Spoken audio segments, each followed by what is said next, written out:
Welcome back to my channel. This is X for X's Tool Universe, and I wanted to talk to you guys about a few of the leaks that came out recently from Rise of the Beast and Transformers Legacy, and some of these are really exciting. So I wanted to do another password buy session. So the first thing I wanted to talk about was Nightbird. So for Nightbird, I'm looking at the alt mode, and it's a deluxe, and it's pretty nice. I know people are not a fan of the caramel gold, but actually I'm okay with it in this case, but I may end up painting over it. I mean, it looks like it's easy enough. It's in spots where you could spray over it with paint and you wouldn't, get a lot of problems with that at all. We also see her in comparison with Legends Nightbird, and well, she's not as feminine, sure, but female Transformers robots have been kind of diversified body-wise in the past few years, so that's fine. I'm totally okay with it. I actually kind of dig that while Legends Nightbird went with the more G1 aesthetic of the ninja, the new Nightbird is a car in an alt mode, but for some reason she's got a bird motif in her bot mode, and I actually kind of dig that. For some reason, it reminds me of the sorceress from He-Man. I dig the flaps on her sides and the beak motif and everything. And yeah, I'm enjoying the gray and purple. I know not a lot of people are a fan of this design, but she's a fembot, and we need more fembots in different body types. So if she's not going to be Nightbird for your collection, she's at least another fembot that you can add. You can probably call her somebody else, but it's great that we've got this edition, and I personally will call her Nightbird and include her in my collection. So this is definitely a buy for me. I like the claw on her hand. Looks like it's removable. She has a sword as well, so she may be keeping the whole ninja aesthetic, and she's pretty cool. I like her, and I'm definitely gonna be getting this one. This is a definite buy for me. So where will it be coming out? Supposedly, well, this is just a leak, so we don't have full confirmation yet, but this may be coming out in the Rise of the Beasts toy line, which could also mean that there's gonna be a separate Studio Series version coming out. But as for this particular figure, I like it. It's a buy for me. Battletrap is also really cool, and what I like about these new Rise of the Beasts figures is they're not so over the top with being movieverse figures, that you can actually kind of match them with your G1 or Legacy figures. Like Battletrap is a great example. He's just a tad bit like over designed compared to the rest of the Legacy figures, or the Legacy figures rather, but otherwise he'd still fit. It's just that he's kind of a bit wild, and I like the orange and dark gray bits and all of the pointed stuff. I really enjoy where the wheels are on his legs. I love wheeled legs, really. Not where wheels are on legs, but the wheels tend to be part of the leg somehow. I really dig that aesthetic. Kind of like how they were gonna do it with G1 RC, but that was cancelled. I dig that. They also did that with animated Blur. I thought that was cool.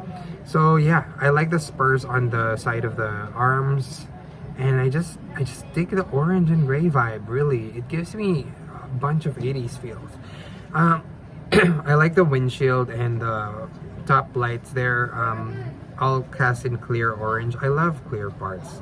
I know not a lot of people do, and I know there's a level of worry when it comes to clear plastic, but I don't really have that worry. I love clear plastic.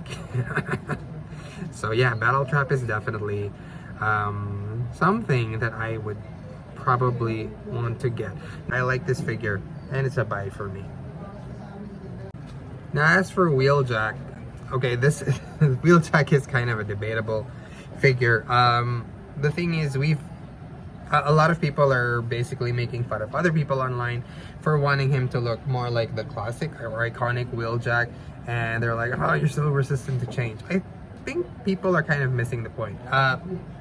This Wheeljack if you don't believe what viewer Anan said, that this is all part of the Bayverse continuity at large, this Wheeljack is at least the same Wheeljack that we saw in the Bumblebee movie. So the issue is not that people want him to be a G1 Wheeljack, they want him to look like he did in the Bumblebee movie. Is that too much to ask?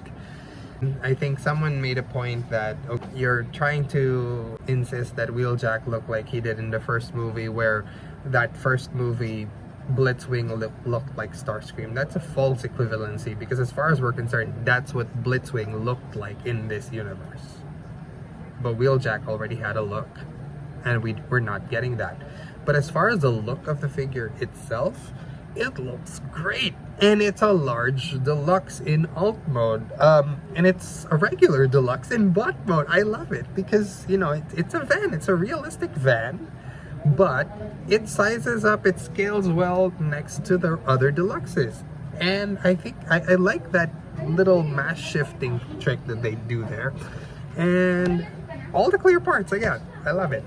So as far as the figure itself is concerned, okay, the design, I wish it looked like Wheeljack, the way Wheeljack was supposed to look. I don't understand why they didn't just do it that way. I mean, they could have. I don't see why not. But, okay, just talking about the figure, it's great. I love the browns. I love the off-white. And to be honest, the visor is kind of cool too. It's just that the mouth is weird. But then again, this is the movieverse, so, you know, whatever. But I like the van.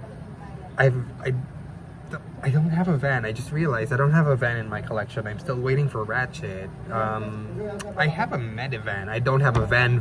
But that's something that I'm going to be definitely wanting to have in my collection, because I don't have a van yet.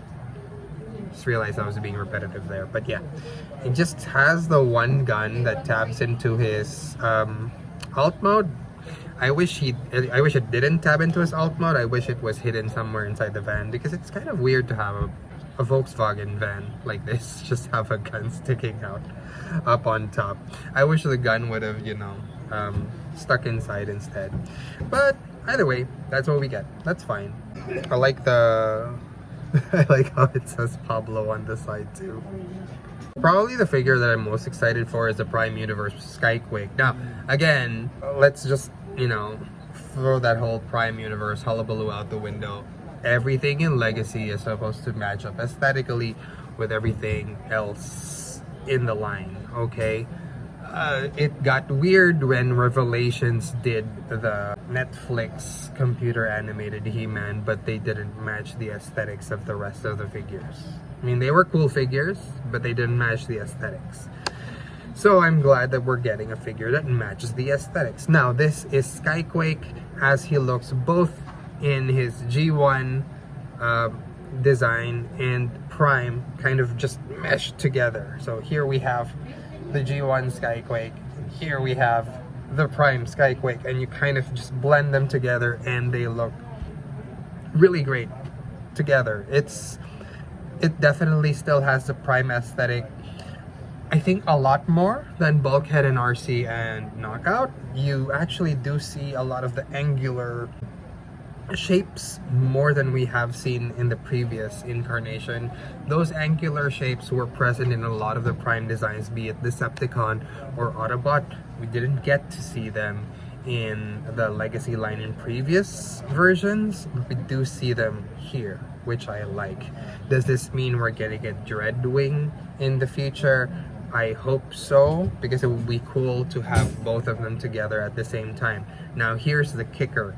I collect in CHUG alt modes. That's why I have this segment called the Perfect CHUG, right?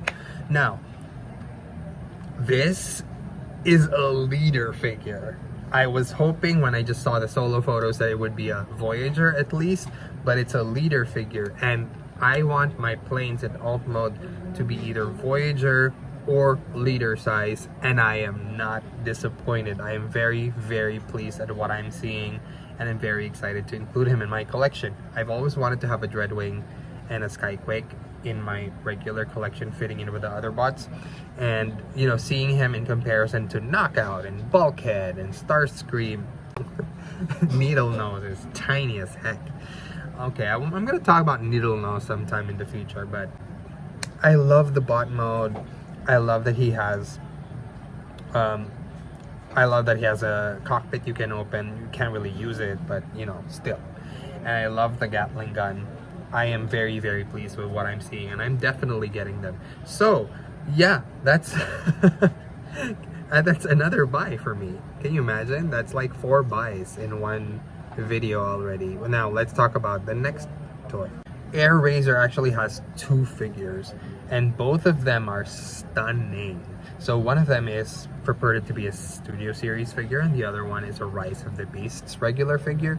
Both are deluxe figures, so obviously they're going to be oversized, but then again, you've seen the trailer and they are oversized. I love how it's the media that matches the toys this time and not the other way around. If this was just regular Beast Wars, I would have wanted Airazor to be a core class or a Legion class. But, you know, the movie is giving us justification to buy giant bots. So a giant bird it is. And we have a deluxe Airazor. 2 deluxe Airazors. Slightly different, but wow, the one that's supposed to be the Rise of the Beast mold, Airazor has this, you know, really nicely done mechanimal look, and it looks really slick. Like, you can't tell that the bot mode is there, and I'm excited to see this in person and handle it in person. I don't have a bird figure in my collection yet. Definitely looks like this is the one to get. Now, there's another figure of Airazor that's supposed to be coming up, and she has a slightly different look to her. Here you go. Different crown, slightly different everything. Looks like there's a little more in terms of the way the wings fold. So the wings are more visible in this version. It looks like this might be the Studio Series version just because of the level of detail. The talons are a lot, you know, more silvery, and yeah, but they both look actually equally good. So I'm not sure which one I would want to get, although just the supposed basic figure line Airazor is already nice enough for me, especially in alt mode. So I would say both are buys, to be honest. Now the last figure that we're going to be talking about is Rise of the Beasts Bumblebee Studio Series. And by the way, Skyquake is Legacy, not Rise of the Beasts, just to be very clear. Everything else is Rise of the Beasts or Rise of the Beast Studio Series. So the Bumblebee figure is still a little too Bayverse or Movieverse for me. Unlike the other figures, which I feel like if they would fit in with the more generic looks of all the rest of the Transformers, this one looks a bit too Movieverse for my taste specifically, but it looks nice. I like it. Yeah, it's the alt mode is also pretty nice. It's the alt mode that we see driving alongside Cheetor, the giant Cheetor, the deluxe size Cheetor. Perfectly justifies you know, buying a deluxe Cheetor alongside a deluxe car, and they kind of have the same size. And I like the alt mode. I dig the railing in front of the car and all of that. It's pretty cool. So I'm actually kind of tempted to give this a buy, but you know, overall, because of the bot mode, I might say it's a pass, but only for my particular purposes. I would absolutely see why people would want to get this, although the finish is a little bit matte, don't you guys think? I feel like with the other figures they're fine, but this one seems, I don't know if it's just the lighting of the photos or whatever, but let me know if you guys are thinking the same thing. Anyway, so yeah, my thoughts on Legacy Skyquake and the Rise of the Beasts or Studio Series upcoming figures. Let me know, guys, what your thoughts are on these figures below. I'm very curious to hear what you guys think. And if you guys want to follow me on social media at x_Paco and the_Art of X, where you can see me draw Power Rangers, Transformers, other stuff, that would be amazing, you guys. And I'll be setting up a Patreon soon, and also a Shopify store for my art. hopefully you guys can follow me there as well, and let me know what you guys would want to see in terms of merch. Okay, well, yeah, it's been real. Thank you guys for joining me today. Until next time, peace out.